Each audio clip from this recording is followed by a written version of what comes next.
Sigirlaringiz tanasida mana shunday tugullar paydo bo'ldimi, aslo bee'tibor qoldirmang. Molda o'lim holati kuzatilishi mumkin. Tanaga bunday toshmalarni toshib ketishiga ikki xil sabab bo'lib turibdi. Birinchisi, har xil kimyoviy moddalarni suvda eritib, mollarning terisiga sepishi natijasida, har xil hasharotlar chaqishi natijasida allergiya berib, mollarning terisida mana shunaqa tugullar paydo bo'lyapti. Ikkinchisi esa o'sha siz bilgan xavfli kasalliklardan bittasi teri kasalligi.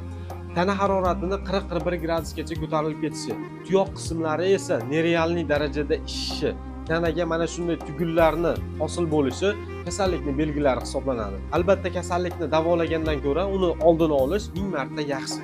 Bu holatda birinchi navbatda vaksinatsiya ishlarini o'z vaqtida olib borish kerak bo'ladi.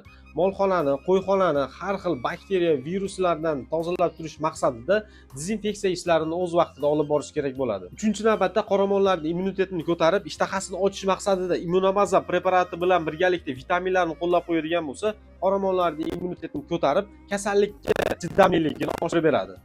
Bunaqangi holatlar uchramasligi uchun birinchi o'rinda albatta vaksinatsiya ishlari, ikkinchi o'rinda dezinfeksiya ishlari, uchinchi o'rinda mana shunaqa immunomodulyatorlardan foydalanib qo'yilsa, albatta sizning mollaringizda bunday holat uchramaydi. Videoni chorvachilik bilan shug'ullanadigan barcha tanishlarga yuborib qo'yamiz, foydali bo'ladi.